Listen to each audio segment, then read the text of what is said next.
I'm back. Ahoy, crewmates. I am so goddamn excited to be playing more right now. Okay. Last episode was huge. A lot of shit happened. I wrote down some notes. So since I forgot the Lonesome Long Way Home, I'm able to do interfacing stuff again. And I also wanted to see if there's anything in the jacket pocket. Doesn't seem like there is. Tragic. Well, anyway, I can retry the interfacing checks that I failed previously. A mirror hangs on the bathroom wall. In it, your face, adorned with the expression. No, never mind. Well, fuck me, I guess. Phew, well, what is there to do? What is there to do? Okay. There's nothing in the pocket. So I was thinking, that whole conversation I had with Everett Claire, I kept thinking, oh, this guy doesn't trust me. This guy doesn't trust me. What if he does? What if he does trust me? What if he knows that I'm a communist, right? Because he has been keeping some tabs on me. What if he knows I'm a communist and he was actually giving me orders, telling me what to do? Maybe he wants the Wild Pines lady to know what we were talking about. You hear me? You hear me? I'll talk to you, Elizabeth. I've got nothing to say to you. Why are you wasting your time? Are you Lizzie Elizabeth Miss Buford? I suggest not wasting time on trivial pleasantries and focusing on why you are actually here. Titus Hardy. She points to the tall man by the table. Even though she has excellent control over herself, something moved behind her eyes. In the way she stands, in her face. You caught her off guard. Push her some more. Hardy? Not yet. I had another question. Easy Leo told me about you. He likes to talk a lot. You are not here to chat up the legal counsel. You are here to question these men. You set the pace and the topic of these conversations here. Establish that. He said Mr. Everett sent you to law school. I represent the union and these men here. Don't make this personal. A very minor victory. A minor victory? I don't know what I really got out of that. I can talk to Titus again. See what's up. Looks like the circus left town, but the clowns are still here.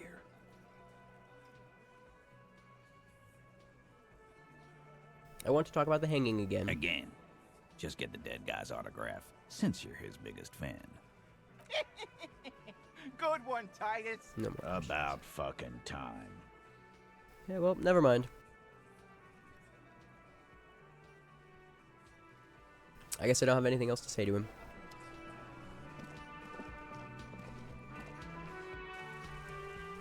Let's go unlock that door.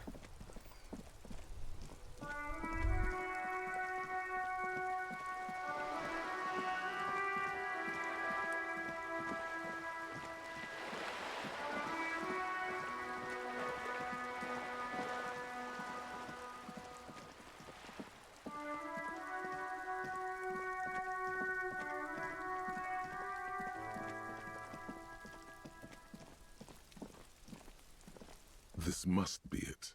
The basement door is weather-worn. The copper nails holding the upholstery in place have turned green from sea air, and there's a knocker shaped like a lion's head. Press your ear against the The door. door is slick with rain. You don't hear any movement inside. Use Manana's key to unlock the You door. try to be as silent as you can. It takes a bit of rattling of the handle to loosen the bolt.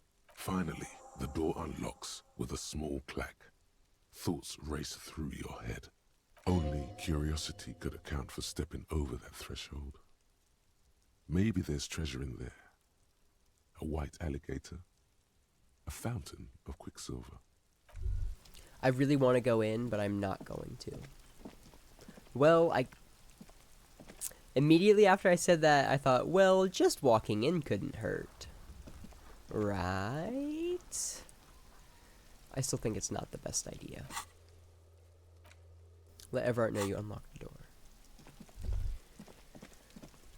Let's see, it is 5 o'clock. Let's see what this lady has to say. You're back. Good. What can I help you with? Not an umbrella, I hope. I don't need one myself, you see.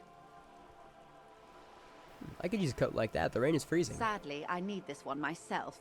It's hydrophobic, repels water, almost magically. The company makes them for offshore platform personnel. Very sturdy. What I can do for you is answer some questions. Nothing like talking to pass a rainy day. By the way, I've talked to Everett Clare. You have? And how did you like Mr. Clare?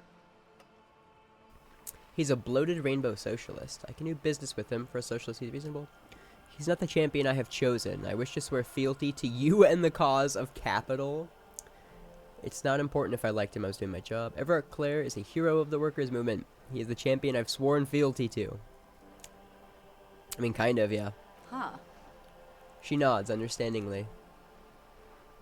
Yes, I have chosen his side in the class war. My loyalty does not have a price and is non-negotiable. Sorry. And here I thought my modest payment of 130 real would stick. She shakes her head in mock regret. In all good humor, that was a donation. It has been registered and it will yield you no favors. Another thing, the position of my unusual colleague does not reflect official policy. I hope you understand. The RCM does not pick sides. Of course. And I don't expect you to share anything he told you with me. I'm not a corrupt verm myself. Verm? However, if you felt like discussing something, how could I stop you? Are we not human? Are we not curious to hear another person's take? It's only natural. We would only be gossiping. Intellectually speaking, it would be quite interesting to hear what she has to say about these things. True. Yes, your disgusting necktie agrees completely. Let's gossip. That money you gave me, would that make things weird if I shared information? I mean... Weird? Oh no. One of the positive things to come from the revolution is the unhindered exchange of information, you see, even when it comes to trade secrets. Which isn't to suggest our talks constitute corporate espionage. Even if they did, it would be fine. But they don't, since you logged the money as a donation, and this is clearly just gossip between friends. Mr. Everett is helping me find my gun. Oh. That's so helpful of him. The lieutenant looks at you, and you can swear his jaw muscle is trembling. It's hilarious. He's able to contain the anger and surprise. When I said be wacky, I didn't mean wildly, grossly irresponsible and damaging to the RCM. Unconventional police officers sometimes lose their guns. They then go around and tell people about this, to gauge their reactions. It's all part of detecting. Incredible. She shakes her Simply head. Incredible. And how is it going? Has this detecting produced a gun? Mr. Everett is helping me find my... I'm gonna say no. Well, maybe he's not as helpful as you thought then. Is there anything else? I'd rather talk about something else for now, if you don't mind. Of course, Detective. Should something come up later, down the road? Until then, is there anything I can help you with? Okay, so it doesn't appear as though there's much I can talk to her about. Let's see if I have a new dialogue with Cindy. Because I know that I read an article with her in it. It was an interview. Hello again, officer. Oh, never mind. I want to upgrade my conceptualization again, but I can't upgrade it any more than that. So I also don't want to. I wish that I could buff. Wait, intellect, learned skill, bonus from items, bonus from thoughts. Ooh. It looks like I might be able to upgrade my base stats somehow. So how the hell do we move that body? Like, I think that's the thing I need to figure out. Renee, I found your guard booth. Yes, the Debadio's union pays me to stand vigil during the night. Not out of any political allegiance, mind you. I'm an old man. Don't sleep more than a few hours every night anyway, and money is tight. He adds with a slight sigh. He feels like he has to justify himself for some reason. You must have seen something on the night of the murder. Your booth looks right into the yard. Yes, it does. Unfortunately, I wasn't working that night. Been on a 2-week leave since last Monday. So who was working your shift that night? No one. The bus has been unmanned since last Monday. There's no other guard. It's just me. No one has been guarding the container yard since last Monday. Yes. It's not actually an issue.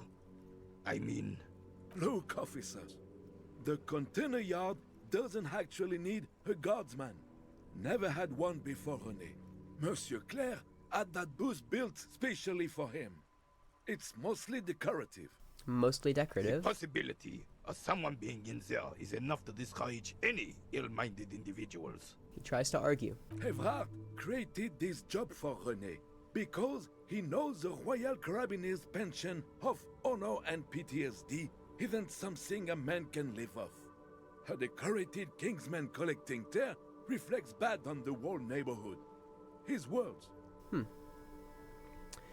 Everett gets it. Big guys looking after the small and everyone working together. I love it. Such dependency only weakens a man further. Do or die. There's no middle ground. Renee is but one man. We need a program.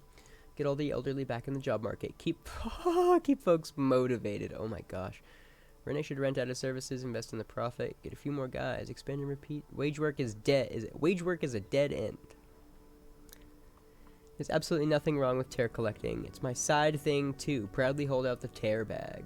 Everett gets it. Big guys looking after the small and everyone working together. I love it. Can we conclude the topic of my guard booth now? There's a grimace of pain on the old soldier's face. Looks like he wants to argue but can't find words. Finally, his lips move. I saw a picture there. You were in it. You looked happy. Who's the girl? She is nobody. This is none of your concern, and I refuse to discuss my private affairs with the RCM. The lady is Jeanne-Marie Beaulieu, and she sure as hell wasn't a nobody. Got it. Thanks. Yes. Like I said, I would be up anyway, so might as well keep an eye out. It keeps my senses sharp. Thank you for your time. Alright, so I think I'm just gonna go talk to Everett Claire. He should be able to... I should be able to get my gun from him. Now. Lyricist. Lorry driver. I want to learn French so bad. Like, I took like one French class when I was in middle school, and then I tried it again in high school, but I just like did not give a shit about it at all. Oh, I should level up my volition so that I can try this again. The file cabinet stands steady as ever. Whatever's hidden here is hidden well. Concentration isn't enough. Only a trained accountant with a background in logistics would be able to really make sense of it. However, there is a little handwritten note stuck on the side of the drawer. Look at the note. It appears to be a to-do list written in large, uneven capital letters. Remember, Leo, Everard's shoes, special whirling borscht, water Everard's plants, sweep office floor, more banners. All items on the list have been crossed out, and the note itself is crumpled. Look, Kim, a to-do note with a list of errands for Everard. One of his aides must have left it. Nothing incriminating here. Take another look Remember, at the note. Leo, all items on the list, Browse through the hundreds folders. and the same material. Anything You already interesting? went through all of the drawer. Is that seriously it? Bruh. Bruh. Bruh. Bruh. Bruh. I'll stop. I wonder what would have happened if I had talked to Cindy after I got my art cop ability. My A art cop rusting thought. control panel with several knobs. 2 buttons marked Marche and Arrête are faded with use. It seems to control the large crane above. A container is attached to its hook block. Marche. On. Arrête. Off. Have no reason to fuck with this, and that seems like a really bad idea to do so. Mr. Dubois, a pleasure as always. You don't have to sit down this time, since you've already sat on that chair. I opened the door, you asked me. Can we discuss the murder I'm now? very glad to hear that, 70 Harry. XP, holy shit. One question. You didn't actually happen to stumble in and see what's inside the apartment, I'm did so glad I you? didn't go inside. There is no way to sway this man in any direction. He is unsuggestible and unswayable. Just tell the truth. The deal wasn't for me to go inside, so I didn't. You're right, Harry. You only had to unlock the door, which you did. So we're all good here. Did he want me to go in? Now let's get down to brass tacks. It's time for men like me and you to figure out who's killed who and why. Real police work is gonna start happening now.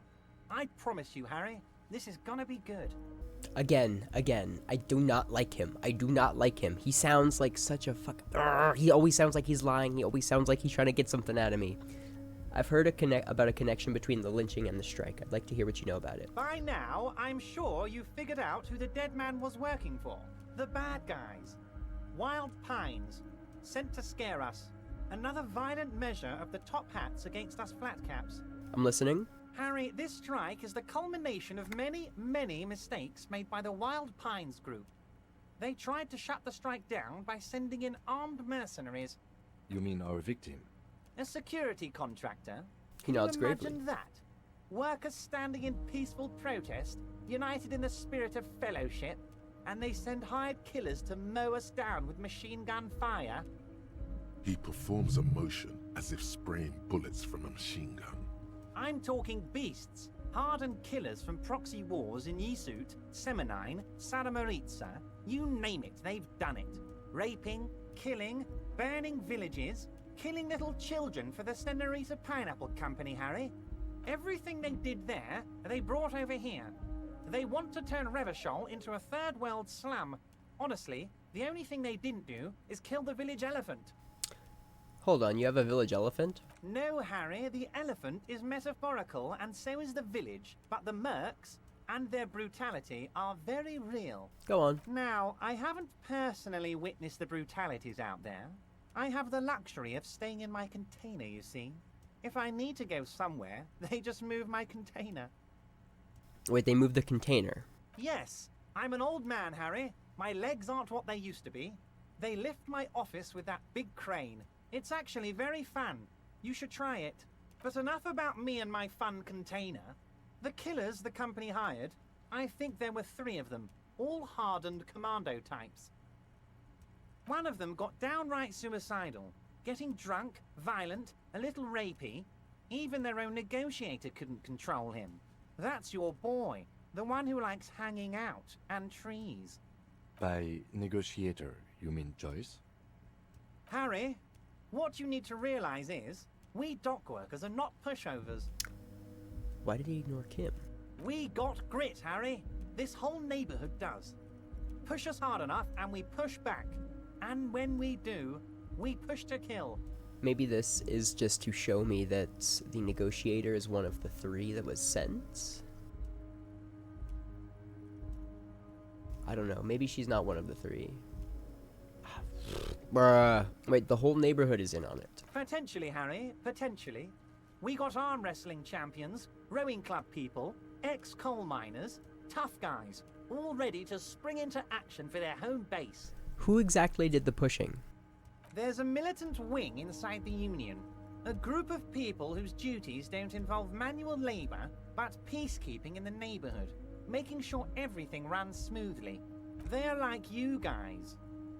Idealistic people who want to make sure bad things don't happen. And if they already have, well, punishment must follow. So these idealists killed our victim? One day Titus Hardy, leader of this peacekeeping faction, comes up to me and says, "Boss, socialist democratic fervor drove us to take it upon ourselves to kill this beast that was burdening the land." He probably worded it differently, but that was the idea. Sure sounded to me like they killed him. I gave them 2 weeks paid leave and told them to lay low to avoid retaliation. Aren't you worried we might arrest them for this? Oh, No. I'm not at all worried about that. These are not the kind of men who get arrested. They're Martinez boys, tough and gritty. I'd like to see the man who takes them in. Besides, I sent my lawyer girl to look after them. Despite his boastful tone, he's having doubts about something. But what? Maybe he doesn't believe the boys really had it in them. They're his boys, after all. I think you're sharing information with the police because you don't think they actually did it. That's very clever, Harry. Yes, they might have said it just to impress some girls or something. But Titus has a bad temper, so the chances are 50-50. Okay. Huh. How do you know the mercenaries were hired by the shipping company? How do I know? Let me tell you about these people. That's their He slams MO. his fist on the It's desk. what they do. Last winter, some poor workers in Terminal E went on a little strike. The company sent in Sediment, a security contractor. The strike was over the workers' right to wear protective footwear, Harry. These guys turn up and start beating people. Tell you what, Harry, I wouldn't be surprised if we got the same mercenary company after a little rebranding. And I'm sure as hell not surprised to see an army of scabs under my gates. So you believe the scabs were organized by the security contractor? You said it. Hell, one of those guys looks big enough to take down that proverbial elephant. Boys like that don't just happen to show up during strikes. He's not scared of them. If anything, he likes them being here. Strange. You mentioned a lawyer girl. Oh, Liz is a bright one. I paid for that law degree myself, thinking it'll probably turn her all fancy. But hell, Harry, she came back a firebrand socialist. Sometimes she scares me with her zeal. Tell me about Titus Hardy and his crew. Oh, they are simply fine young men, all 7 of them. Exemplary union members, always working to advance their position in the local socialist democratic movement. Core members. Old Theo used to run them, but things really kicked into gear when Titus took the reins and named the group after himself. Gotta love his initiative. Interesting. Who's second in command? They're almost all of them great guys, born leaders. Whatever happened, I'm sure they only had the best interests of Martinez and Revachol in mind. Work with them. Hell, interview them. But don't fight them. They really are just like you. Men who like beer, women, and some order on the streets. Ever, I met these Hardys. Can you ask them to cooperate with me? But of course, it's the least I can do for my good friend Harry. I'll do it right after we've concluded this talk. You can now go and tell Titus about this. See what he has to say. Also, Harry, here's 5 real. Wait, why are you giving it to me? I'm not giving you anything. I'm just holding out 5 real. Needless to say, this is another move. Don't take it. Don't take it. I don't mind working with Claire, honestly. I don't mind working with Everett Claire, and I don't mind taking the money, because I don't have a lot of money. This is another move. What move? What is the fucking move? This is probably going to give me, like, -1 to a skill check later if I take it, but I want to take it. I'm going to take it. The lieutenant watches you pocket the banknote. He looks a little puzzled. Good boy. A real team player. Now, do you have any more questions? Good talk. Let's conclude Was it for a good now. talk? I'm not sure we made much headway here. I was hoping we'd bust the case wide open. Heck, I even wanted to tell you what I really want to achieve with the strike. I don't know what happened, Harry. I wanted you to feel like Mr. Martinez. And of course, I also wanted you to find your gun. But it's like I can't completely trust you. Yet. Yet? Yes, Harry. It's like I can't fully trust you if you're not a man of the left. I am! but I am! just can't. A man of the left. So you have to be a social democrat. I don't want to be a social democrat. He's been hurt too much in the past by men who aren't social democrats. I'm not a man of the left. I'm a patriot of Revachol. You're right not to trust me. I take care of me. I'm a hustler. I grind. I'm a money engineer. What's that supposed to mean? I'm more left than you are. This is another corrupt scheme, isn't it? I'm neither left nor right. I do what my heart tells me to do. I'm going to say I'm more left than you are. You're saying it, but I don't believe you. You know how it is. Company snitches, agent provocateurs everywhere. I'm barricaded in this fortress of mine, and I need to get a message out. Will you help me? And what would this entail? Once again, I require nothing unethical or illegal of you. You just need to get 2 little signatures on this piece of paper, and then mail it to my accountant in La Delta. Kim, what do you think of this? Depends. I don't think what we just got from Mr. Clare was very useful. He studies Everard. But, he thinks, it's your call. As I said, it weighs on me heavily.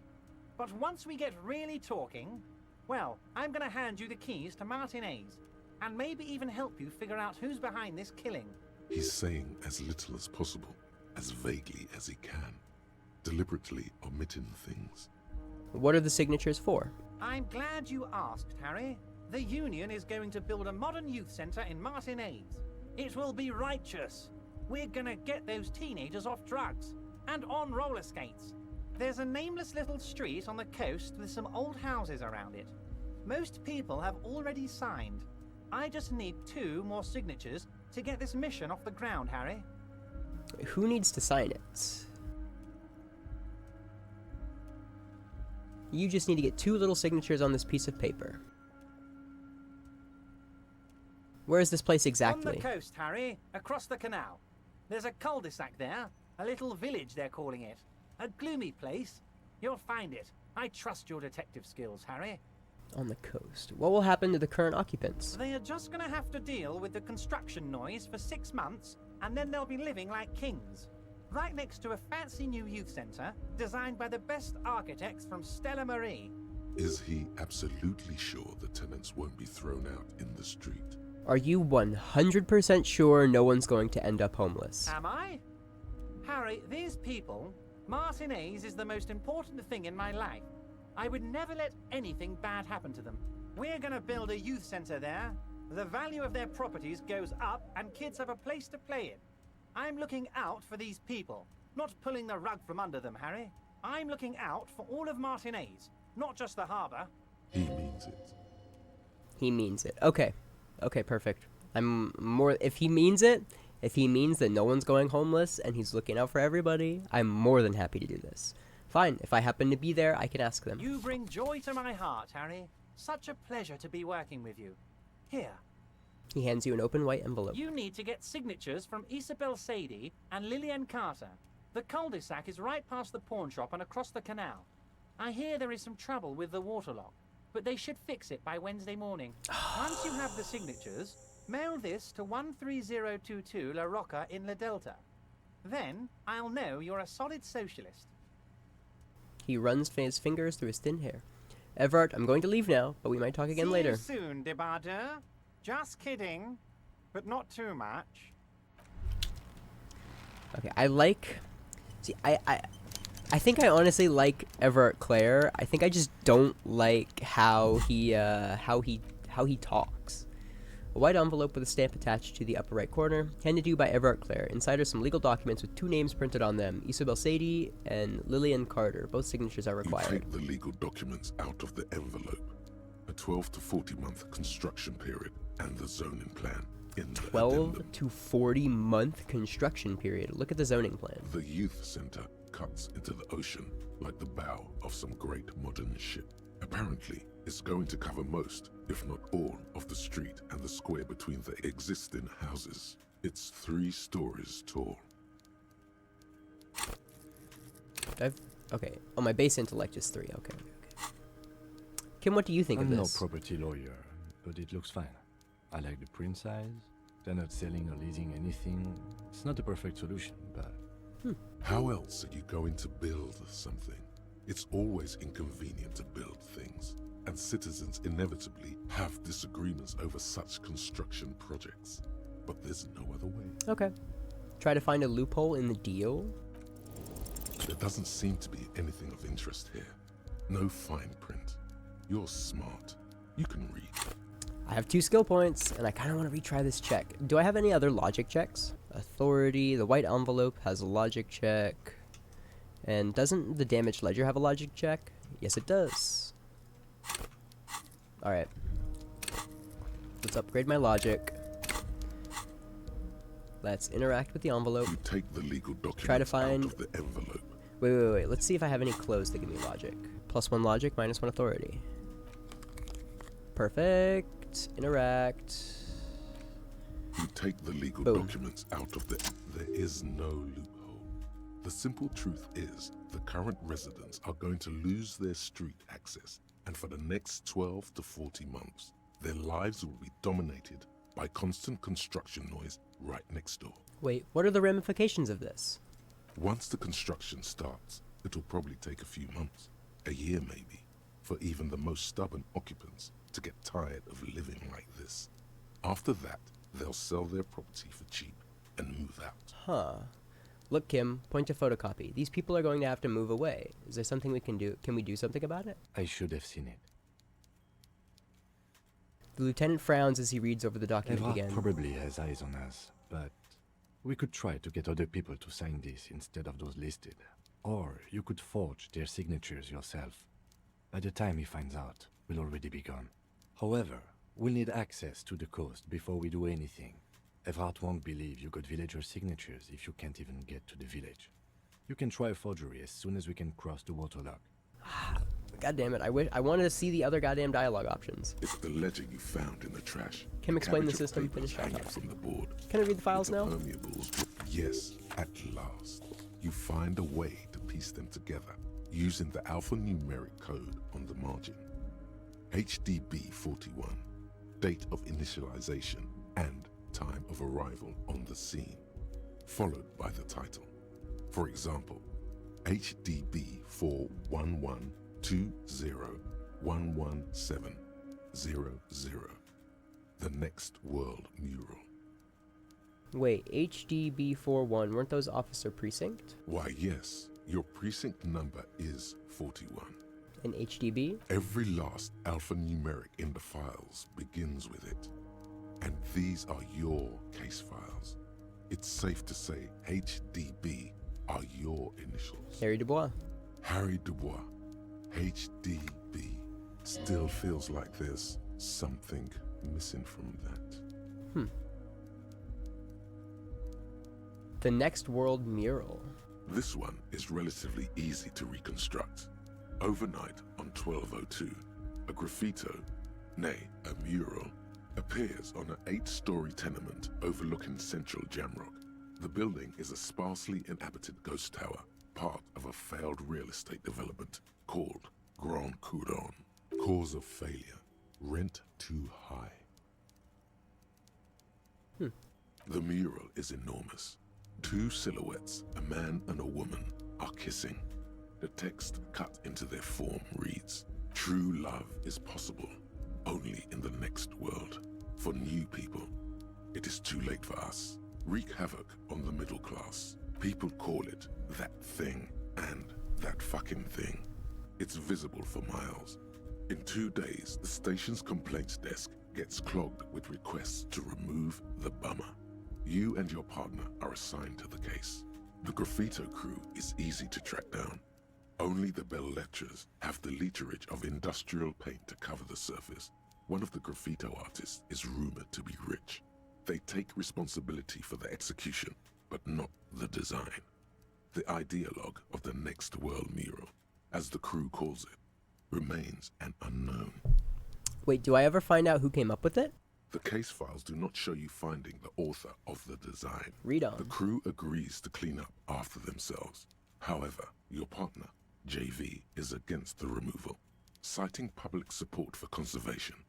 This leads to a debate in Precinct 41, which then spreads to the streets of Jamrock, ending in a rare plebiscite organized by you and the rest of Row 3.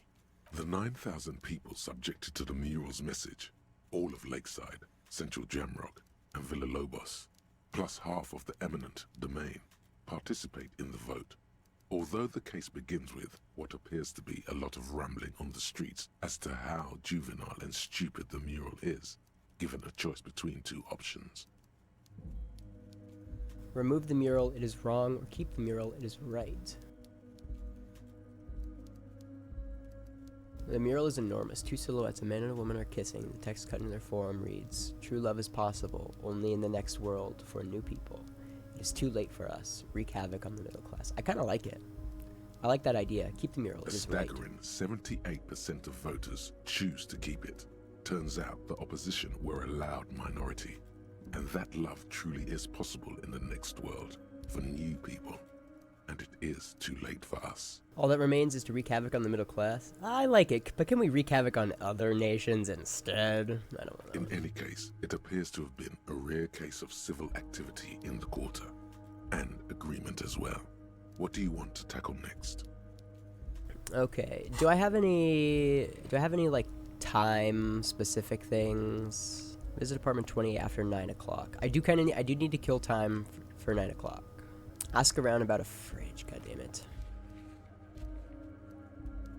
It doesn't look like I have anything that's super pressing right now, so I'll keep reading. The Unsolvable Case. Leslie and Burke, a.k.a. 20 the minutes public went by. indecency drunk and the property damage drunk is a cursed case. It has been passed from unsuspecting officer to unsuspecting officer for 10 years. On January 29, the unsolvable case made its way to you. Why you accepted it, it is unclear. Every officer, and indeed most civilians in Jamrock, know it's unsolvable. Leslie will always take his pants off when he's drunk. Burke will always trash everything. It's just what they do. It is their nature.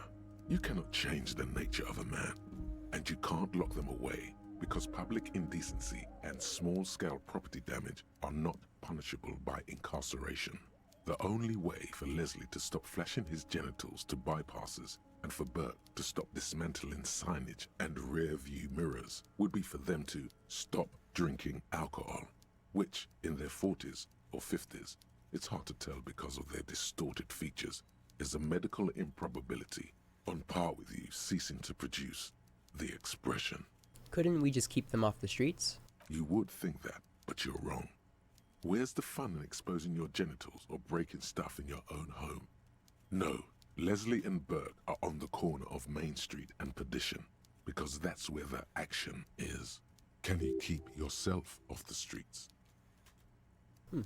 Threatening, fines, dragging them to the station, locking them up in the hellholes they live in, locking them up in the station, hypnotherapy, even Another 20 trying minutes to passed. get the local gang of Zemyaki to take them out. The Zemyaki gave them ethanol, so Burke and Leslie would expose and rampage even harder. You tried it all, and still the complaints wouldn't stop, as they hadn't stopped for 10 years. It's plain to see from the files that you, Satellite Officer JV, and Special Consultant TH had more important cases to attend to. You uncover cross-reference to several ongoing investigations, each brought to a standstill every time you drive down Main Street. Because there they are, on the corner of Perdition. And what is Leslie doing? Public indecency? Good, you're learning. If the files are to be trusted, that's all there is to it. That and Burke breaking things, and the fact that they're both drunk. But then again, so are you. The case becomes considerably less comic one day when Burke takes a swing at your ledger. He must have it confused with the property he likes to damage. But the joke's on him. You're drunk out of your mind on potent Pilsner. You slam the hardened plastic board in his face. Then you proceed to beat him unconscious with it. In the process, the ledger sustains damage. The compartment within, reserved for permeable documents, is jammed shut. You stop your assault on the now unconscious Burke to open it, but are unable to do so. The officer began to cry, reports Leslie, who, at this point, is tending to Burke. He came at us, and at us. I think he was trying to kill Burko. While trying to kill Burko, you slowly come around. The permeables compartment is open. You've smashed it open on poor Burko's kneecaps. The good news is, Burke can't walk anymore, can't get out of his apartment, an invalid. With Burke to tend to, Leslie cuts back on the indecent exposure. Maybe he flashes his genitals to Burke, who knows, but both drunks are off the street. The complaints stop. The unsolvable case is solved, which is also why the officer responsible narrowly escapes a disciplinary hearing. The end. Do you want to read another one? Oh my gosh. I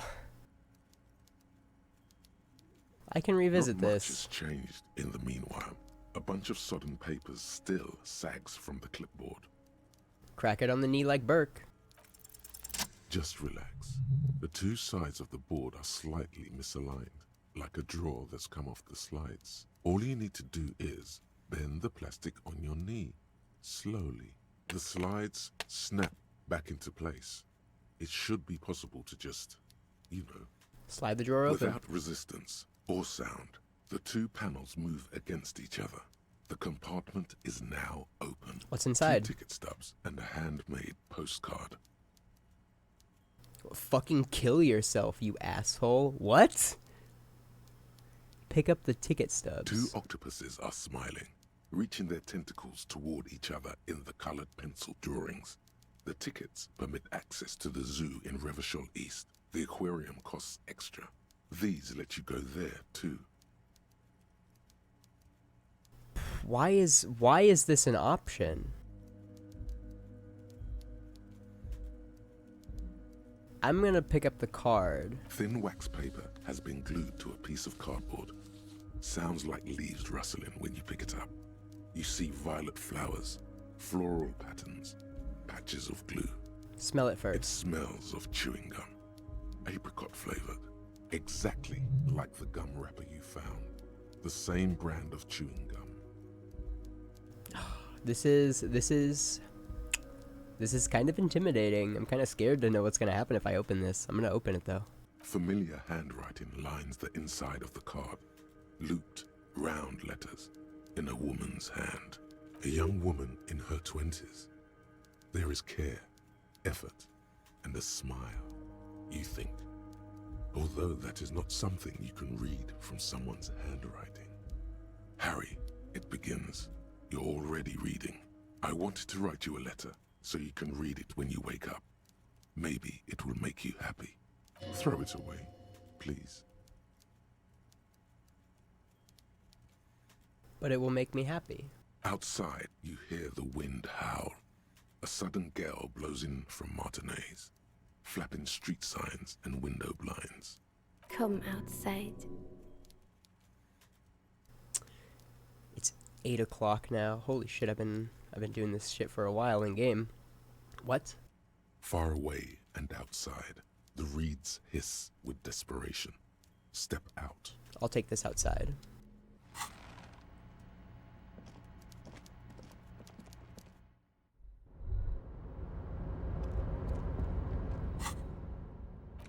It's the ledger you found in the trash. Slide the hidden drawer without open. resistance or sound. Pick up the card again now that you're thin outside. wax paper has been glued to a piece Open of it. familiar handwriting. A young woman, Harry. Throw it away, please. Keep reading. Your hand shakes, holding the card. Every morning when I step out and you're asleep behind me, it says, I find a little piece of sadness in me. I carry it in my chest, down Voyager Road.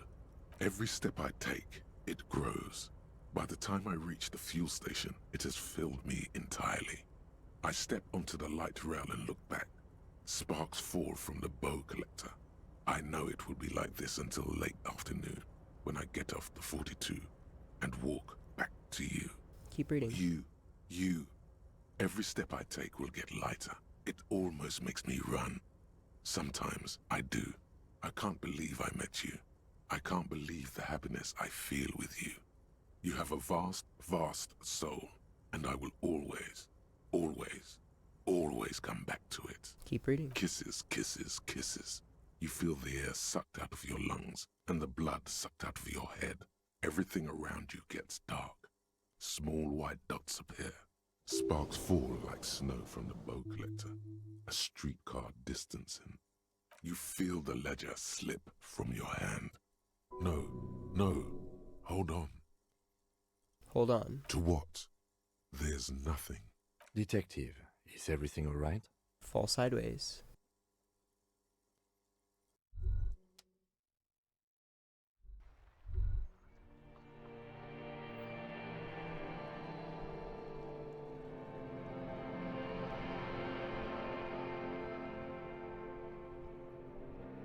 What?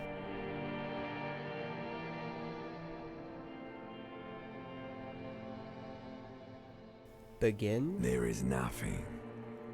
Again. Nothing? Nothing said, brother. No treachery, just blackout. Just lie there, passed out. Well, almost nothing. There is the ground below you, that's still there. And the small light that's on, fluttering, somewhere in the basal ganglia. Who's that? That's me. Blue eyes, that's me.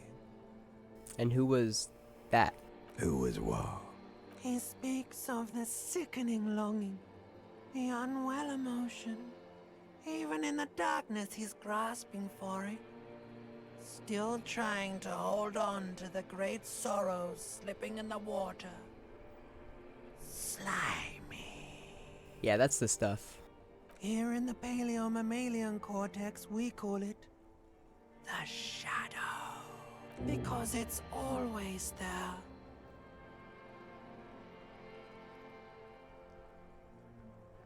Was that the X something? The bloated corpse of the past resurfacing?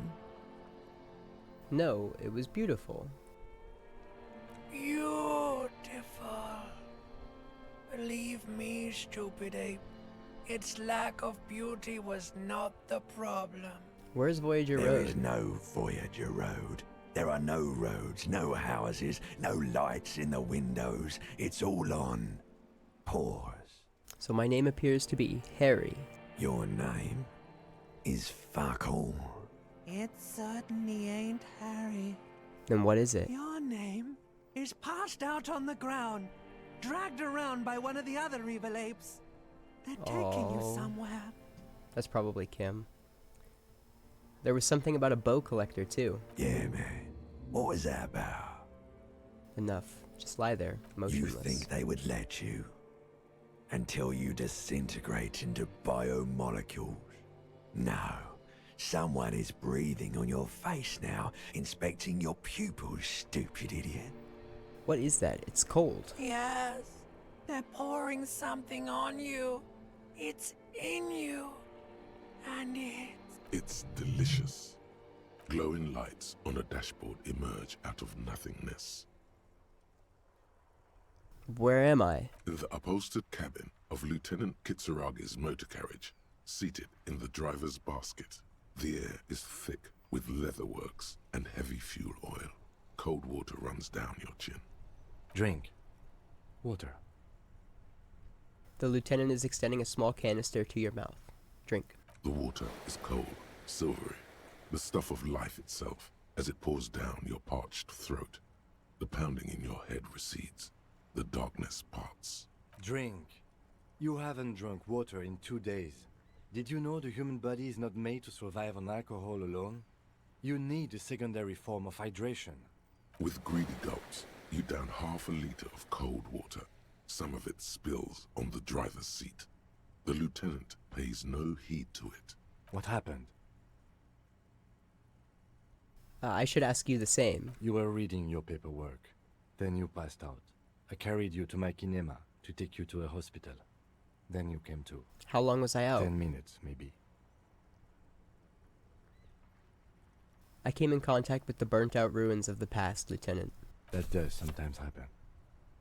He hands you the remains of your ledger. He replies with such understanding, it's as if the burnt-out ruins of the past were an occupational hazard.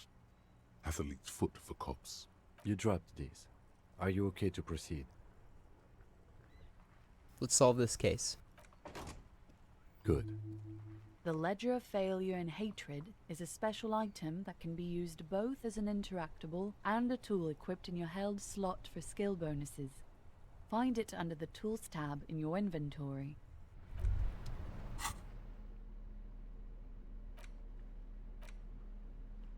+1 Inland Empire, +1 Empathy, and -2 Authority. This is the same ledger you found in the trash, only worse somehow. It makes you think about the letter, about the woman's handwriting, about not wanting to get out of bed in the morning. Huh.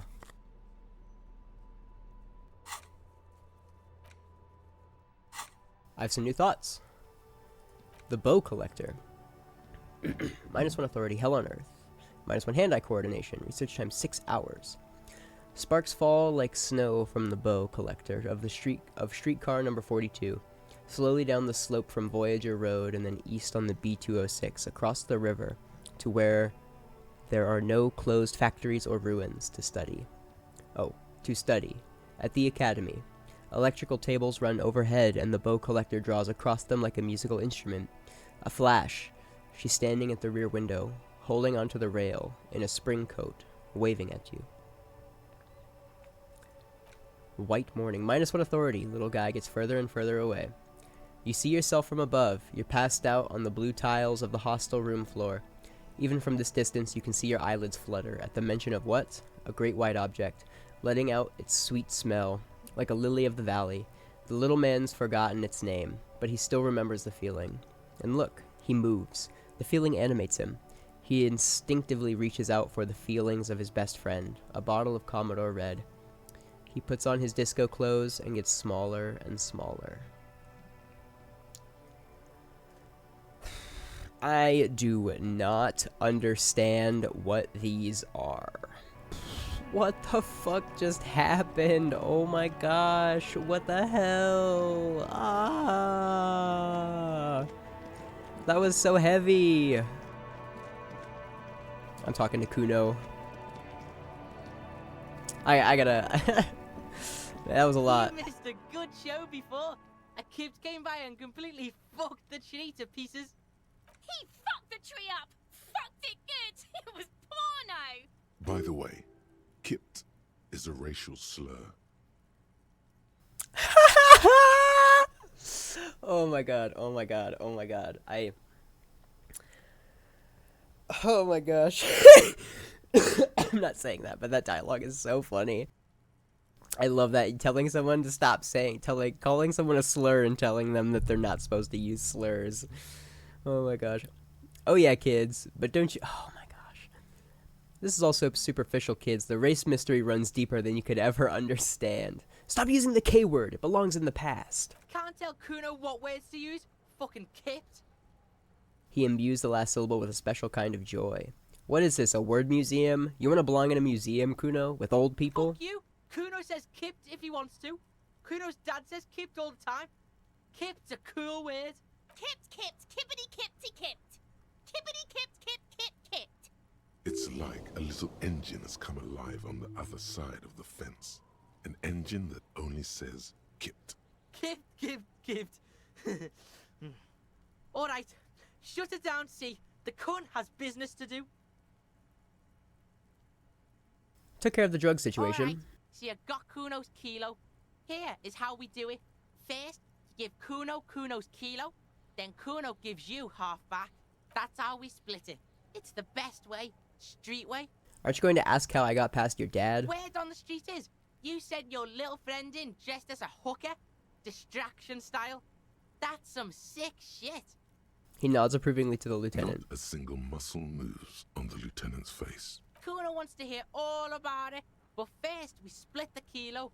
Then we shoot the shit. By kilo, you mean gram, right? Kuno knows what Kuno means. Kuno means gram.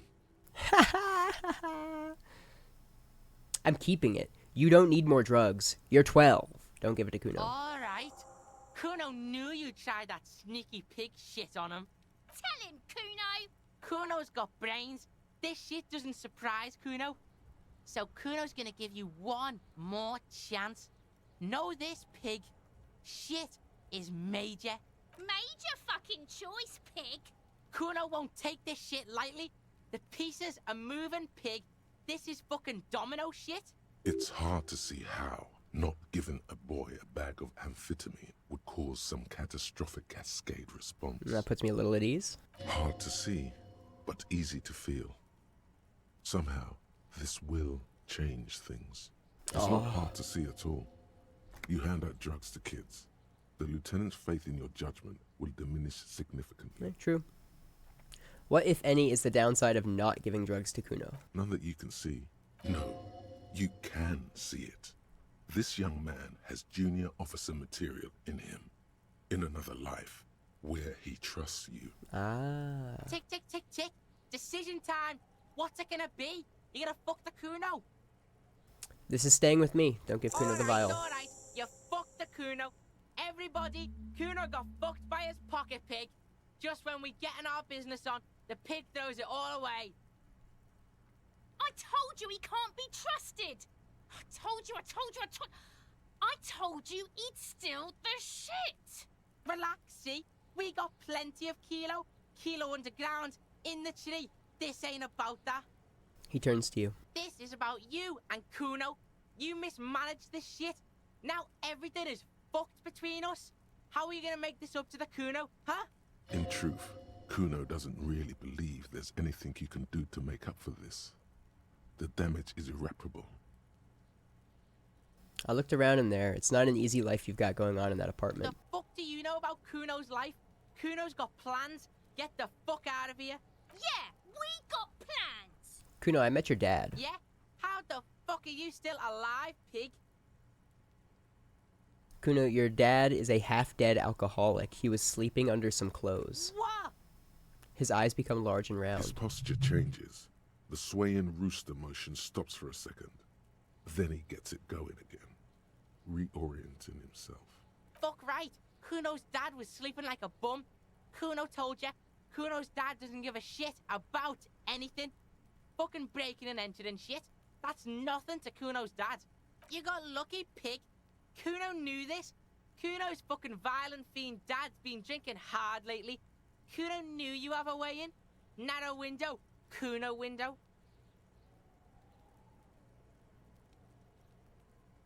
Whatever scary thing he might have been, now he is nothing. Yeah, Kuno's dad is fucking nothing. Fucking coma shit. He pushes on stroke bravely. shit. Kuno's dad is so fucking violent. He's had a stroke many times. Shit. Kuno's gonna have one too. Gonna be just like Kuno's dad. Speed shit, crime shit, fucking on the bed. Kuno's gonna go out like Kuno's dad. Revachol West style. Stop saying all this sad shit, Kuno. The whisper comes smaller than usual. There's a touch of grief in there. Fuck are you talking, sad? Kuno's got hard shit, death shit, nothing shit. You don't have to turn into that. Get your fucking nun-ass out of here before Kuno fucks it dead. You think cause you took Kuno's speed, Kuno's gonna sub like a turn into... Kuno ain't turning into shit. Kuno is that shit. Kuno won! Oh, you won, Kuno! The relief is palpable. The little hat jumps up and down behind the fence. He did not win. There is a crack in there now, and it's spreading across the face of his certainty. There were tons of unpaid utility bills there. Fuck right there were. Fucking 3 years or some shit. Let me guess, Kuno's dad doesn't give a shit about them. That's right. Kuno's dad doesn't give a shit about that electricity and light shit. Just wants to pound on people and drink. That's no place to live in. You have to find somewhere else. That's right. It's a shithole. Kuno's gonna move underground. Leroy shit. Ancient shit. Kuno's gonna live in a fucking catacomb. Yeah, in a tomb, Kuno. I did right not to give you the drugs. Let's conclude this. That didn't change shit, pig. That only made things worse.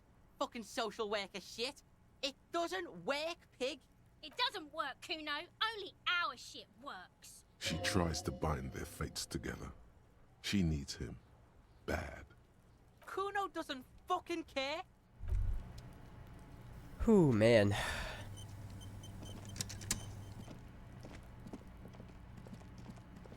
Man, this is fucked up. This is fucked up. I feel so bad for Kuno. Oh my gosh, I know what I need to do. I know what I need to do.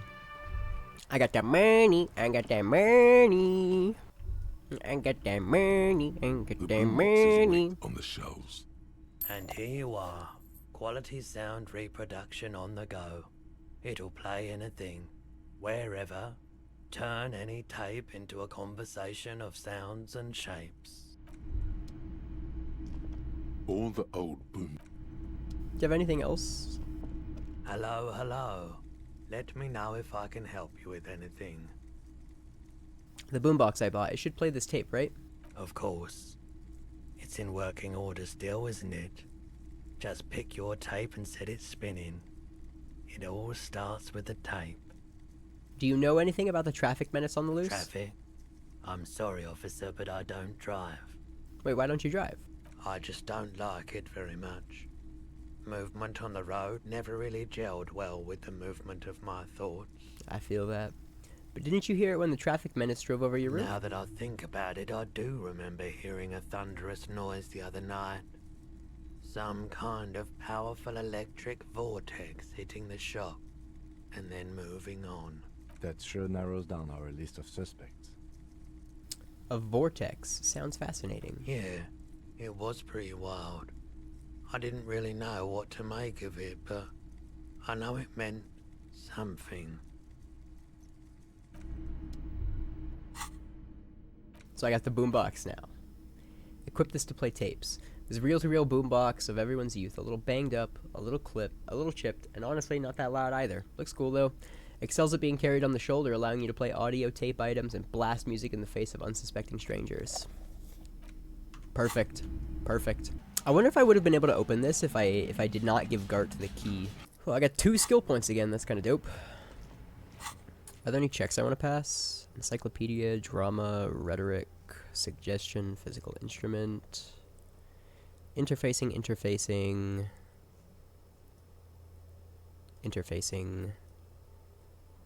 perception, composure. This fucking cafeteria window. That menu does not like to cooperate with me. Can't interact with the karaoke yet. Let's talk to Titus. Looks like the circus left town, but the clowns are still here.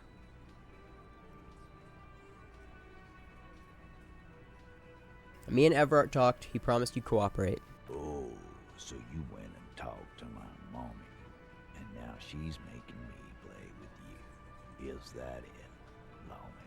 And what's gonna happen if we don't? You're gonna go and tell on us? Very mature, guys. Everett sent word, right? Yeah, I heard him. Now, fuck do you think I'm doing here? You'd have your ass handed to you if it wasn't for the boss man's word. Let me state this very clearly, Capo. Hello, officer. I'm Titus Hardy, and these are my boys. Hardy boys. How may we assist you? But having Everard back you up like that did seem to have some effect.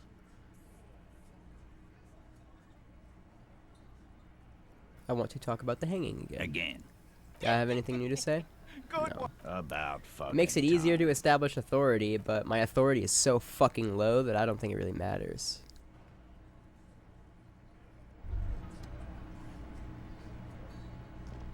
Babysitting imbeciles. What the heck, Liz? I've got nothing to say to you. Okay. It's almost 9 o'clock, which means we can almost talk to that guy on the balcony. Can I help you? I seem to be in need of a fridge. Yes. For the dead body. You want to put a dead corpse into my fridge, right? Yeah, that's the gist of it. Well, I have a fridge, and you're not putting it here. I'm not even gonna ask why. You're just gonna say something mean. This is a culinary establishment, not a morgue. You don't have to ask me why you can't store a dead body in my kitchen. It would only be for... Lieutenant, you too? You're asking too? No. The answer is no. I will not turn this place into some kind of macabre circus. Let's go talk to the freight clerk. Alright. Well, this is perfect. I just have some small tasks to do before it turns into 9 o'clock.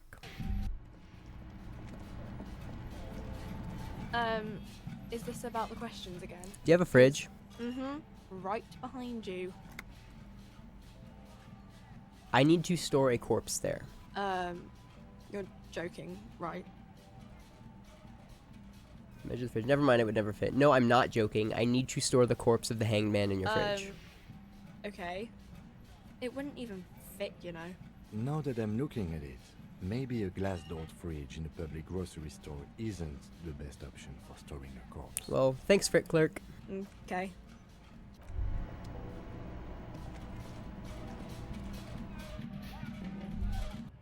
Who else would have a fridge? I need to find a sad song. Ooh, maybe they have tapes in the bookstore.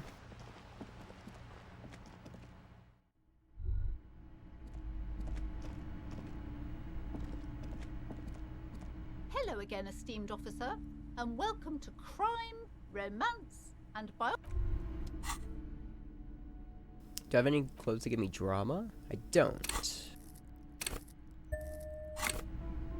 Hello again, esteemed officer, and welcome to... Slither up to her, you silver-tongued fiend. Show her what world-class perfidy looks like. Wait, what? Logan? What if I don't want to live? You're not lying. You're giving her peace of mind.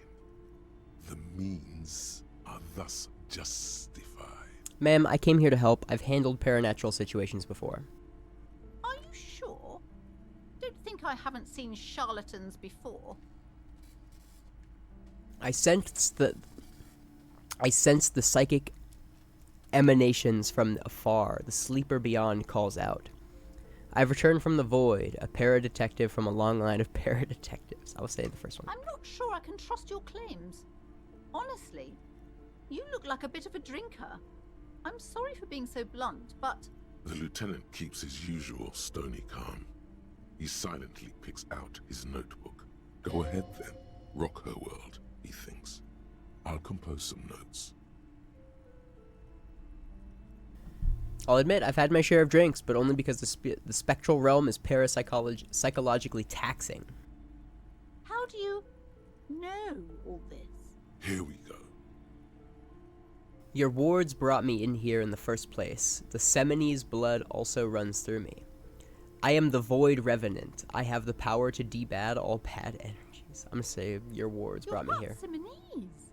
Oh, it means our meeting couldn't have been mere chance. The hand of fate guides us. But I am not the only one at risk. I have to think of my daughter. You are certain you can help us? Keep us safe? I can't allow any collateral damage to hit us. No problem whatsoever. Your family is safe. just ask my partner Kim. He'll vouch for me. Oh, The lieutenant mumbles in minor confusion. He has not been listening close enough. You've put him on the spot. Certainly so, ma'am. I can assure you my partner is eminent in this particular field. If you promise, good officer, then you might be our last hope. Do you swear it? On my honor. Thank you, sir. There's one more thing I haven't told you about yet. The entity. Do not act surprised. You know of these things, sire.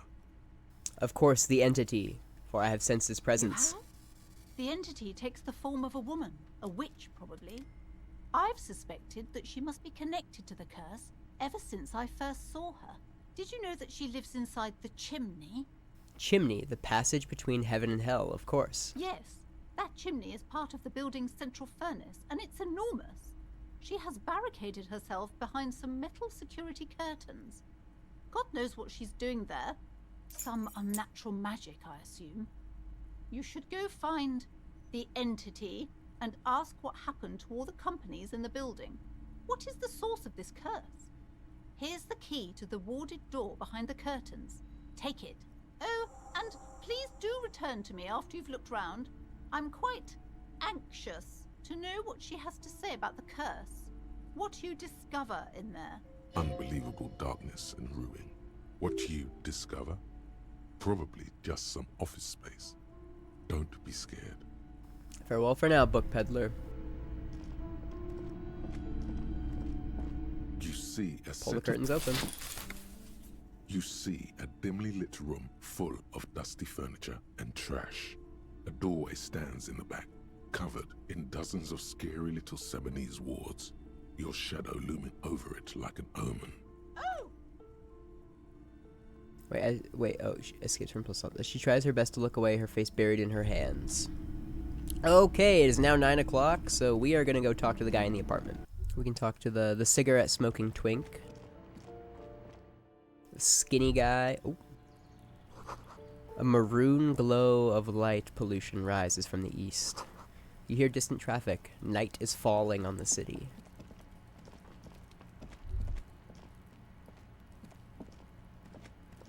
Gendarmerie. You found me. Gendarmerie. I wonder what that means. The young man on the balcony gives you a bright smile before taking another drag from his cigarette. His slender figure is backlit by city lights, its distant streets and motorways flashing like diamonds.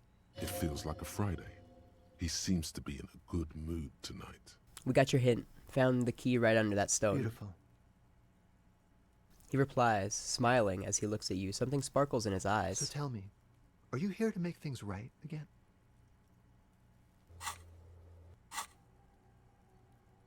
Am I gonna unlock the... I really, where is it?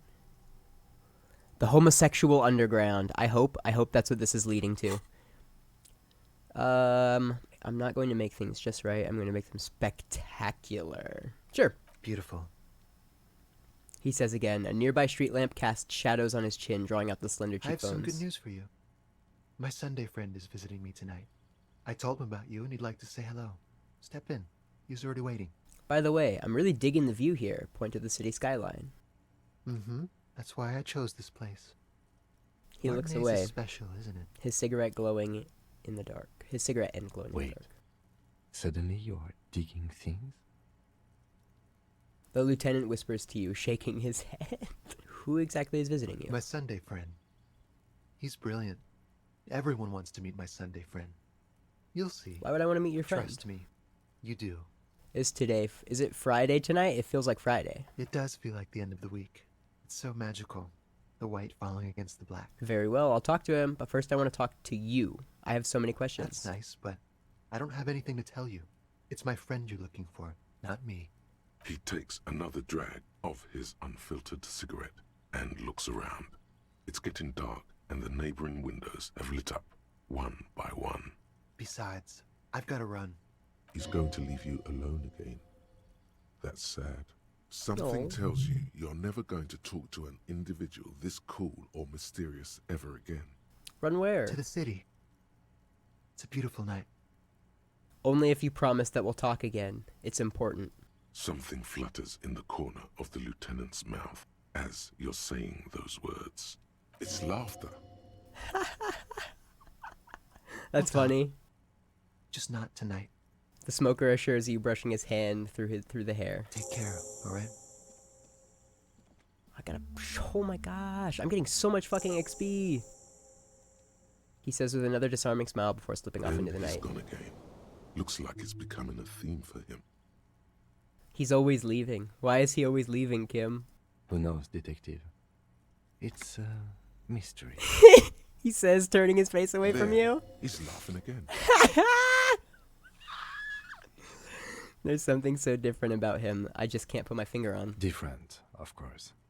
His shirt. Why is his shirt always unbuttoned? His shirt. The lieutenant squints his eyes, trying to hold back laughter. His shirt. His shirt. He's trying to dive deep into the mysteries of his shirt. His shirt? No, I don't know why his shirt is always unbuttoned. Oh, his mouth tightens as though trying to hold something back. He's barely holding it together. It's all he can do to keep from bursting out in laughter. Come on, detective, let's go. We've got a potential witness to interview. His Sunday friend, remember? He nods at the apartment door before you. Oh, that was so awesome. I love that interaction so much. An old photo of the same apartment dated the year 01. Ooh, drama and electrochemistry. The Party Dragons, Silk, governmental issues take me all over Revachol, as you can see. A quarterly business magazine. An exquisite canopy bed made of metal. Sumerian conical hat, logic, suggestion.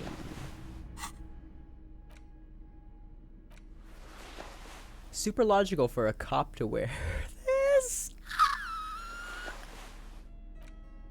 Oh my god, it's super logical for a cop to wear this. Insensitive bachelor party vibes. This tawny cone-shaped hat looks like a beacon of Sumerian wisdom, its straws sticking up like antennas. Thank God you can't really see people's reactions when they see you strolling around in this incredibly insensitive headpiece. Oh my gosh, this is so ridiculous. Dishes soaked up in a pot. In a wider sense, this is actually my apartment. This is actually my apartment and yours. Okay, you have an accent. An empty ashtray. Flyers for underground parties. I really hope I get the homosexual underground thought here. Buckets of paint layer on old newspapers. You have acquired the hat. The man assesses the situation. It looks good on you. His hands are clean and well manicured. You have acquired This is a the man hat. who knows the importance of appearances. My name is Charles Vildrouin, and I am an official with the coalition government. I work for the Institute of Price Stabilité on assignment from Sur-la-Clé. I heard you talking to my friend outside. Very good. Super. I am here to assist you in any way possible. Ask me about the hanging. Hanging? What a drag. He seems like a cultured gentleman. You should ask him about the finer things. Point to the bed. Before we go on, I absolutely have to inquire about this wonderful canopy. Oh yes, my friend has a great eye for these things. He refuses to tell me where it came from. It's a mystery. I believe they call this type of frame industrial. It's very comfy. That's really all I can tell you about it. Forms a little rooftop with his fingers. Cold air sweeps in from the The balcony. lieutenant takes out his notebook and nods to you to proceed. No. You actually witnessed the lynching? I'm sorry to say I did, officer. Turn to the lieutenant. This is just the break we've been looking for. Easy, detective. No need to jump to conclusions. He eyes the spectacled man near the window, who smiles and spreads his hands. Is it because you did it, Mr. Villadruin? I don't want to do it. Start from the beginning, if you don't mind. Officer, it's very difficult to describe what I saw that night. It was so surreal to me, like in a play. He holds out his hands and blossoms his fingers, like a drama teacher setting the scene. What do you mean, like in a play? It was just so strange. I could barely comprehend what was happening. I was on the balcony when it happened, getting some fresh air. I remember that first they came in, carrying what looked like a body. And then I saw all the surrounding windows go dead, one by one. That's when I understood. I should not be seeing this. Sounds like the victim was unconscious, or at least incapacitated. Interesting. Who were they? Can you describe them? I couldn't see their faces well, and there were quite a few of them. But they were very loud and very Martinez. He pauses, looking for the right Let's wording. just say that the laboring classes can get rather expressive with their profanities. How many of them were there? I couldn't tell you exactly. Less than 10. Maybe 8. There were 7 Hardy Boys that we saw. What happened next? I went back inside. Were you able to see anything from inside? Officer, the yard was pitch black. There was nothing to see, but I could still hear their voices. They were threatening to kill that poor man. Were they men? Women? All men, I presume. But again, I couldn't see very clearly. What ethnicity were they? I believe they were mostly white, though I believe I saw 2 Aeropagites among them. Don't and know I what am that quite means. certain that one spoke with a Mesk accent. What happened next? Well, that's the strangest part, officer. Nothing happened. It was oddly quiet for a public lynching. What do you mean nothing happened? They lynched a guy. Eventually, their shouts died down, and that was all. There were no gunshots, no celebratory shouts, no anything. You're right, that does seem I'm strange. afraid I don't have anything else to add. I don't need to ask why you wouldn't call the RCM. I already know why people don't call the RCM. About what time was all this happening, approximately? All I can say is that it was late. So let me get this straight. You didn't actually witness the hanging itself, did you? No, I didn't see the corpse until the following day. It seems this wasn't the break you were hoping for. I think we have everything we need. Thank you for talking to us, Mr. Villedroit. Of course, anything I can do to assist the RCM. What's an official like you doing in Martinez? The coalition is only looking out for the price stability. Inflation is a killer, like a heart disease blocking the normal circulation of the economy. It must be controlled. The economy impacts the entire international community, which is why it requires international oversight. Okay, but what are you doing here in this apartment? Well, I'm renovating it. It is an interesting project. The building used to be a 12-story skyscraper before the cannons took the top 4 stories off. This, of course, happened when the coalition forces landed here. You could say I'm undoing some of the material damage the international community caused when we arrived here. So you're some kind of bureaucrat? Yes, as I said before, I am a commissioner from Sur-la-Clé working for the Institute of Price Stability. He glances at his watch. This is one of the main projects of the Moral Inter. What is this international community? La Communauté Internationale is what Revacholians colloquially call the Coalition. In other words, the nations that stopped the disaster of the revolution. And what do I call the coalition? Your employer, technically speaking. The governing authority of Revachol. The RCM is but one part of this provisional administration. What is the price stability? It is the most important thing. That doesn't tell me anything. It's the central goal of any sound monetary policy. Maintaining the price stability is essential to maintaining high levels of economic activity, which is essential for maintaining high levels of employment, which is essential for maintaining the social stability. Basically, it makes sure the price of bread doesn't change. Précisément. Too much inflation, bread becomes too expensive. Too much deflation, it becomes too cheap for bakers to produce. That's why the Institute of Price Stability works to keep inflation just below 2%. 2% of what? But not too far below, no. Too below is also bad. Below, but close to 2%. You're not answering my questions at The all. coalition believes in the importance of informing the public about the benefits of the price stability. Transparency is one of our principles. Would you like an informational pamphlet? Okay, sure, give me a A leaflet. sound monetary policy is essential for addressing uncertainty. Stability is the raison d'être of the Moral Inter. Raison d'être. It's the reason why I identify... I know how to say that now. It's the reason why I identify as a moralist. I Bruh. don't have my leaflets on me today. That's too bad. You can always call our information line.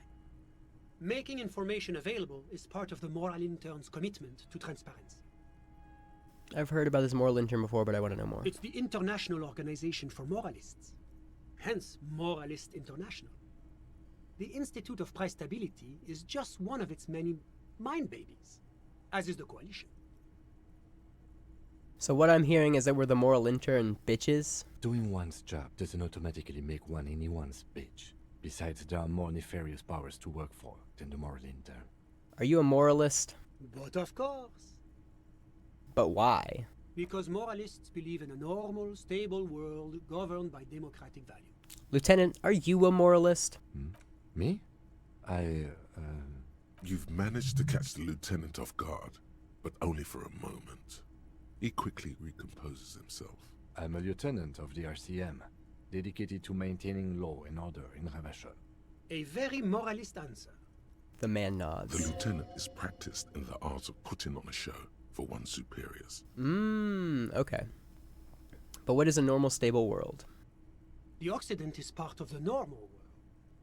Oranje, Sur-la-Clé... Martinez doesn't seem very normal or stable to me. Martinez? No.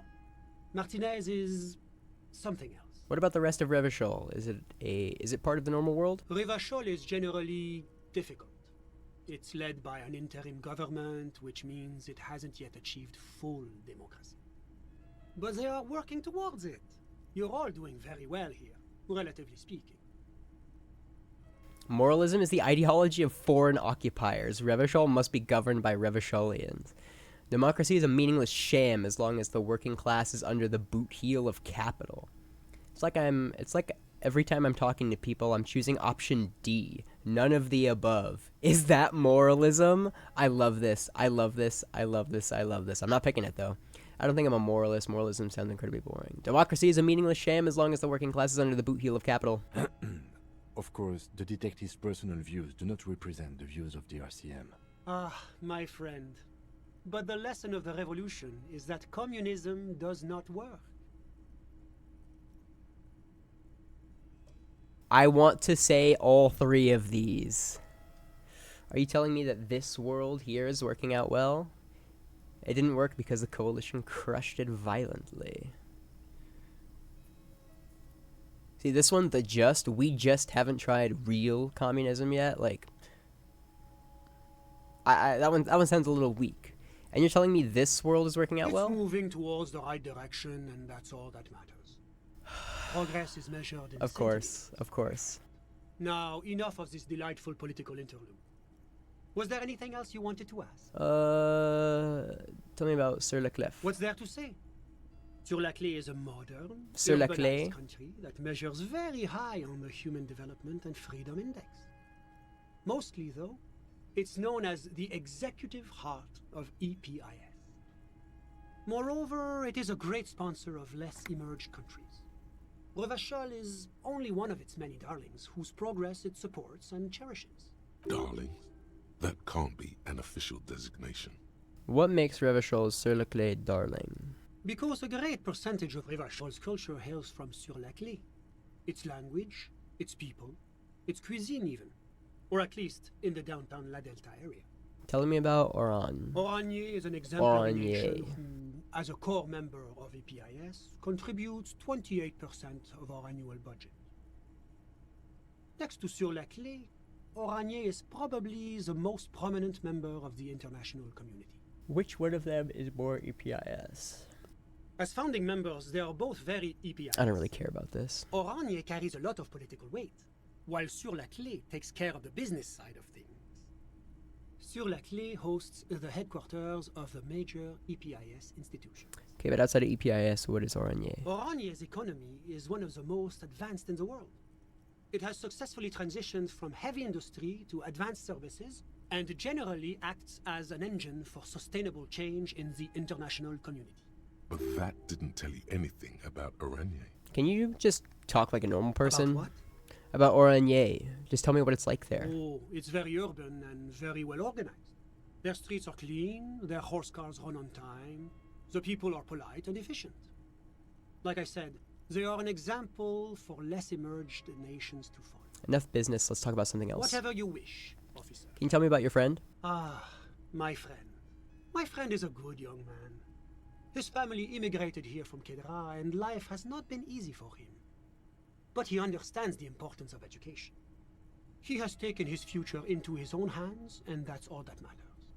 What's Kedra? Kedra is a candidate member of APIS. But, between you and me, their potential membership is a more contentious issue. What do you mean? That it's never going to happen. They enter negotiations in 21, and it's been pending ever since. What is this EPIS thing you keep talking about? EPIS is a very special program developed by the Moral Intern to support certain Occidental nations. It began as a unified system of weights and measures, which proved to be a wild success. Nothing but kilograms and centimeters as far as the eye can see. God, yes. Sweet standardization. The backbone of rationality and commerce. It was such a wild success that we expanded it into an economic union for the processing of steel. Another success. And between you and me, the Moral Intern feels emboldened by this success. Emboldened to take EPIS to the next level. Okay, but like, what does it stand for? Why, it stands for progress and stability, like the Moral Intern as a whole. No, what do the letters stand for? It's been such a wild, extraordinary success thus far. We are very excited to take it to the next level. You don't even hear the words I'm saying, do you? A supranational political alliance. The United States of Occident. Is it going to be like this place here? You mean Revachol? No, it's going to have transparent democracy. Is Revachol going to be part of EPIS? It's one day going to be a candidate member of EPIS, sure. Except that candidate members never become full members, do they? Didn't you say the candidate members never become real members? No, candidate members do become members. Why do we even have the whole system in place if they don't? It just takes time. Time and evaluation. But we were talking about my friend here, not politics. Bruh. He chuckles gently. How did you two even become friends? How did any of us become friends? Bad things happening on the Insulindian Peninsula? Oil platforms ablaze in the night? Civil wars lasting for years? Finally, The international community is forced to step in. What are you talking about? No one becomes friends that Au way. contraire, it's how millions of people end up where they are, meeting the people they meet. It's how I came here, and my friend too. You still haven't told me who he is. Sorry. Who? The man throws a quick glance at his watch. Your friend, the smoker on the balcony. We were just talking But about him. I told you, officer. He's a bright young man here to pursue his education. Education is the foundation of our future, especially the arts. Fine, but what's his real name? Officer, you have to understand. I didn't expect to get his can't give you name. his personal information. I'm sure you have your own methods and databases, right? Please don't put me in this situation. So all you can tell me about him is that he's here to study the He's arts. deeply enmeshed in the study of the fine arts, yes. As though you weren't envious enough of the boy as is. Which arts? He's a truly free spirit. He likes all the arts. Perhaps graphic design, printmaking, who knows? The world is open wide for a talented youth like him. What are you doing in his apartment by yourself? I'm just enjoying the view.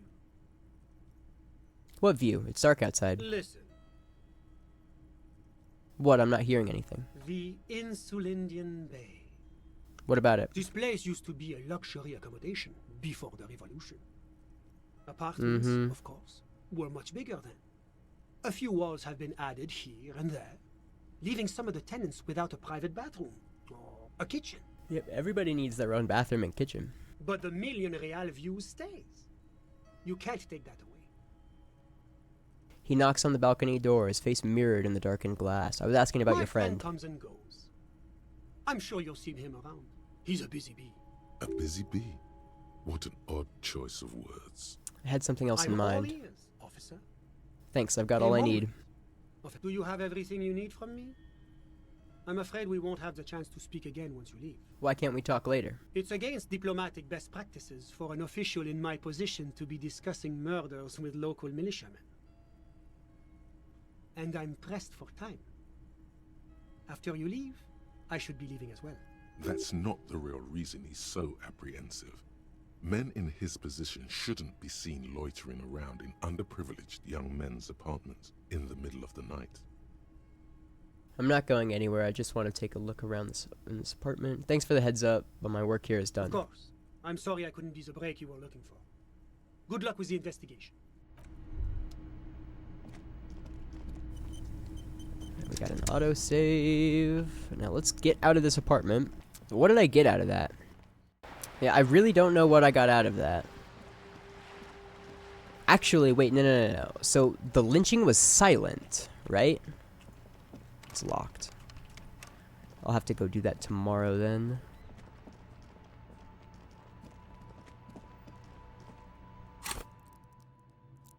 I have 3 skill points. Holy shit. Oh, wait. Is it time? Again, you find yourself looking at It's that not big time old yet. window. Okay, it's not time yet. A colorful display. Again, I'm obliged to inform you that both alcohol and cigarettes damage your health.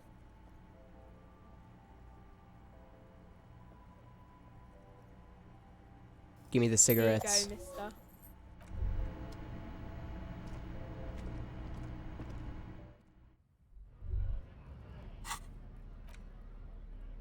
+1 intellect, -1 health. These Grad-made cigarettes are remarkable for their high tar content, a favorite of fishermen, police officers, and working men all over the world. Their high tar content. Wow, my favorite. Quick save.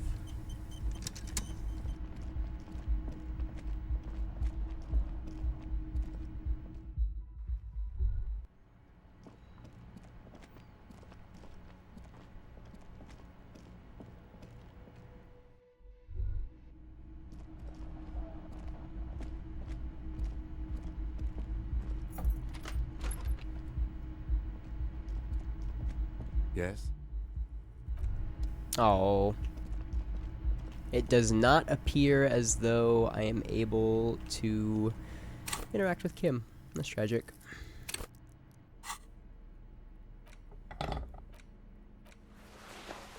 Drama. Become the dragon. Become an addict in a strange bathing robe. The sleazy, silky bathing robe in vibrant blues features a roaring dragon on its front, ready to take off into the night. A red belt has been provided for fastening. It's culturally insensitive, but only for people who are not from Sale. The real Saleites probably don't care.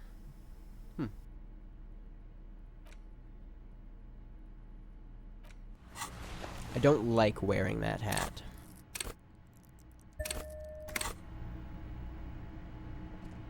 A mirror hangs on the bathroom wall. Use your In chain it, cutters to fix your the face, faucet. Adorned with the faucet Nice. is quite terribly I rolled 2 mangled, 6s. but you just might be able to twist its parts into place. You handle the chain cutters deftly, applying just enough pressure. The faucet regains a recognizable shape. The steam stops. Told you that you needed those chain cutters. Everything is connected. Everything has a purpose. The mirror begins to clear slowly without you having to wipe it. Electrochemistry. Electrochemistry. Electrochemistry. Electrochemistry. These also give electrochemistry. And they give -1 reaction speed. A mirror hangs on the bathroom wall. Attempt to stop the It's been expression. covered, but still not Nope. happening. It won't come off that easy. Encyclopedia. Do I have any other encyclopedia checks? There's the mirror.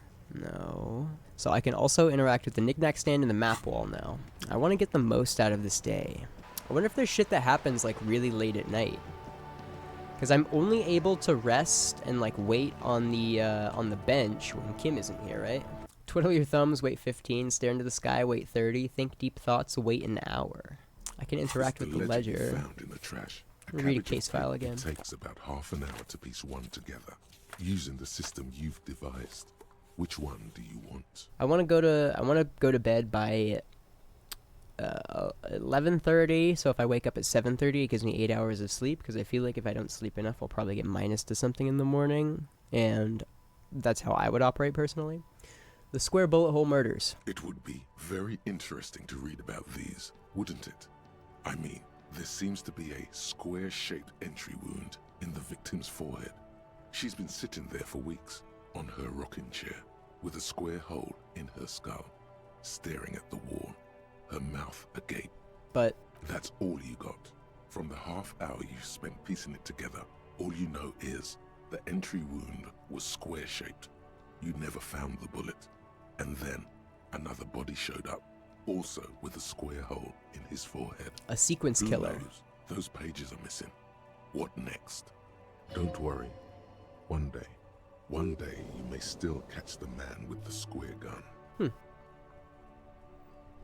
The couch in an unexpected location. Some assholes brought their couch outside and hung out on it.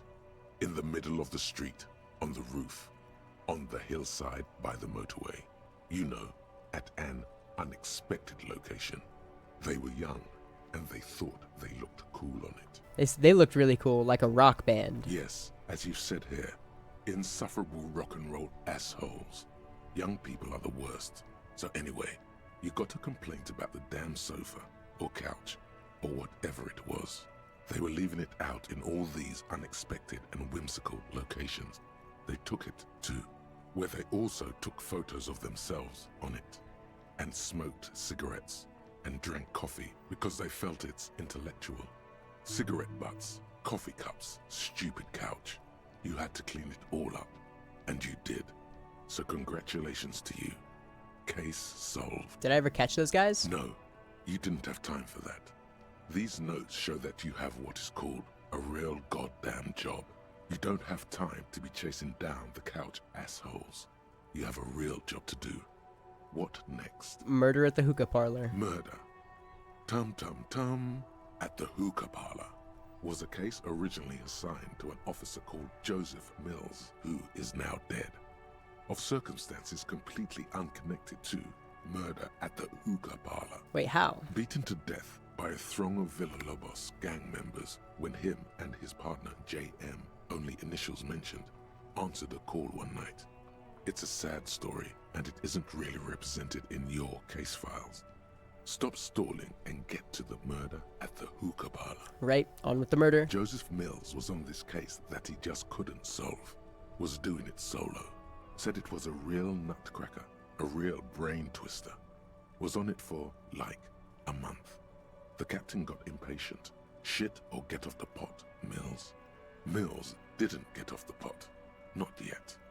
He kept at it for a couple of weeks more, racking his brains, running with every theory as outlandish as they seemed. Still couldn't solve the murder at the hookah parlor. Tough case, he said. Toughest he's ever had. Wait, was Joseph Mills a good cop? No, he was awful. Awful sense of humor, too. The worst jokes you've ever heard. Really rapey. Still, he'd been on it for months now. Said it was the final case. Said it was uncrackable. That murderer vanished into thin air.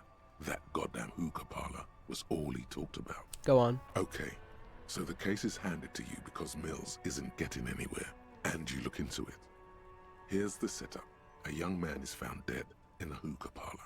You know, those places where you go and smoke bubblegum-flavored vapor all day. Can you get high off of it?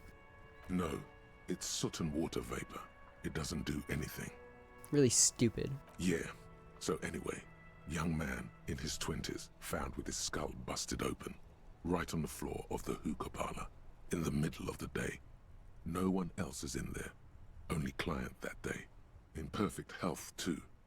Some kind of movie producer. No one enters. No one exits. He's just sucking on his watermelon hookah all morning, all noon, like he usually does.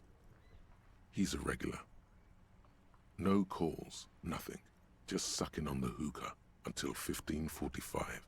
Then bam, he's dead on the floor with his skull busted open, blood everywhere. What happened? How can it be? Mills has no idea. Invisible assassin, movie deal gone sour. Girl at the counter did it. Nothing fits. Eerie. Man just dropped dead. So you go to the parlor. You see cushions around the table. Table's low, heavy, really sharp edge. He sucked hookah, stood up, passed out, hit his head on the table, and died? See? You can't even read the thing without solving it. Yeah, it was that. Turns out hookah does do something. It turns off your brain's oxygen supply, and you don't notice it until you get up to go to the bathroom. He must have sucked a lot of it. Yeah, he liked his hookah. Stephen was his name. And what was he doing there for 6 hours? Smoking hookah. Didn't you hear? I don't know. Trying to come up with a movie script, maybe. Anyway, that was Murder at the Hookah Parlor. Joseph Mills wasn't a good detective, and about 30 minutes has passed piecing it together. Next. I can revisit Not this. much, Clipboard. Put the ledger away.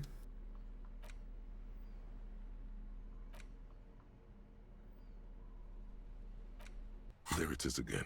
The scent of apricots with a touch of cinnamon. Smells like the end of some distant summer. The surface of another planet, or some ancient temple. Take a deep, deep breath. Bitter, citrus, sweet. It seems to grow stronger, like a glow, with every breath you take. Until a blossom of skin and flower petals erupts behind your closed eyes. Made of toffee, cream, and distance. You just had to take a dive. Feels very, very familiar. Harry, please. You were supposed to discard it. Ancient temple? Yes, from the height of antiquity. A long, long time ago. Millennia ago. On an island of time you can never return to. End of summer? The sun sets into the sea, but the water does not boil. Instead, it turns to liquid gold. For a moment, the world's store of precious metals seems to increase dramatically, and you are rich. There is a movement next to you, the shuffle of a small coat, warm like the evening. But when you turn toward it, there's nothing there. Where did it go? Why are you talking to a gum wrapper? Put the wrapper away. Well, I got another thought. Cool. Apricot chewing gum scented 1. -1 reaction speed, living in the past. You found a trace of entity who's been stalking you across the plains. The Gloomstalker, the conglomeration, the shadowy organization behind your downfall, possibly connected to the dreaded X something. Granted, it is impossible to determine its true identity, but you can remember where you first smelled its treachery. Yes, use the Tutti Frutti gum wrapper. Reconstruct the day you first breathed in her untrustworthy atoms. Relive the day you breathed in her untrustworthy atoms. Huh. They're all gone. Well, well, well. Give me the loot. Can I pick up these bottles? No, I cannot. Well, I'm gonna go to bed, see what happens, and then I'll call it for this episode. Oh my gosh, there's a lot happening. Let's go to bed, I guess. The bed is still cold from the broken window. Go to sleep. The bed is still cold from the wind blowing in from the broken window. The mattress creaks as you close your eyes and try your hardest to fall asleep. Here we are again, my broken bud. The waves are coming, carrying you away. But you can't go. No, you have to stay. Always half aware of yourself. You're not cooperating, brother man. Why? It's your disgusting body. Even through your sleep, you feel a vague discomfort suffusing it. Your belly and your sides are unpleasantly tender. You wish you could curl up into a fetal ball of safety. But you cannot, because of the pain. That pain in your right side is your enlarged liver, by the way. As for your kidneys, you've really been compounding the damage lately. Every cell in your body is moaning in agony, asking, what did we ever do to you? I'm sorry, Cells. It's all me. It's my fault. Now, you're finally thinking about something other than yourself. Let's see how far that'll get you. I'm an artist and liver damage is my art. I want to say that. Oh yeah, baby. Say 5 art cop Frame lines. your Awesome. suffering as a masterpiece. Only one problem. No one's watching. It's boring, buddy. Boring as death. You're just stuck here, in the half-world. Could try looking at other people. Really looking. But why would you want to start doing that? I will. I'm looking at people all the time. I like them. Sure you do. They're all so friendly, aren't they? Some of them are. Some of them are nice. Others are scared. At least they're interesting. Each one has a process just like yours, running in the space between their ears, full of secrets. What do you think you're doing right now? Coming to some greater awareness? Look at all these lights, blinking in and out of existence. Thoughts! You're just pretending that you're asleep, even to yourself, while the world goes on without you. Let it. Let it. But it never seems to let you go, does it? Time to rise and wipe that shining sweat off as best you can. Gather your bearings. Rock and roll. Open your eyes.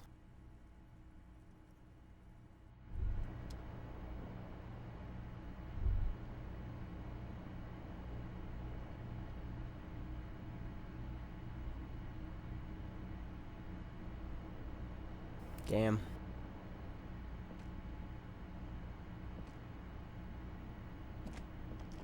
Anything? Nope. Whoo. Lots of stuff happening. So, I'm trying to be a communist. Everett Clare is a democratic socialist. Personally, I don't fuck with democratic socialism. So if there's an option to not do that and be like an actual communist, I would love to do that. But like, I want to help the union. I want to support them, assuming that they're actually doing like good stuff, because it seems as though Everett Clare's plan is to get people to move out of that area. But what is his goal? What is the end goal, right? Like if they do this kids center, and then there's construction for, I think the document said at least a year, 12 to 40 months, like, and then people start moving out. What does Everett Clare get out of that? Right? Like, unless those people living there are like explicitly anti-union or like fucking capitalists or whatever, I don't see what Everett Clare would be getting out of that. You know, I don't know why. I don't know what the fucking Weasel's deal is. I don't know why he had me unlock that door. I don't know what's in the apartment. I don't know if he would have wanted me to go into the apartment. You know, maybe if I did, he would have like tried to pin something on me. Maybe he would try to pin the murder on me, because I don't even remember what happened, you know? But oh my gosh, this game is so awesome. This game is so awesome. All of those impactful scenes, they make me feel so much. Like, I'm so excited to keep playing this game. That's it for this episode. Peace.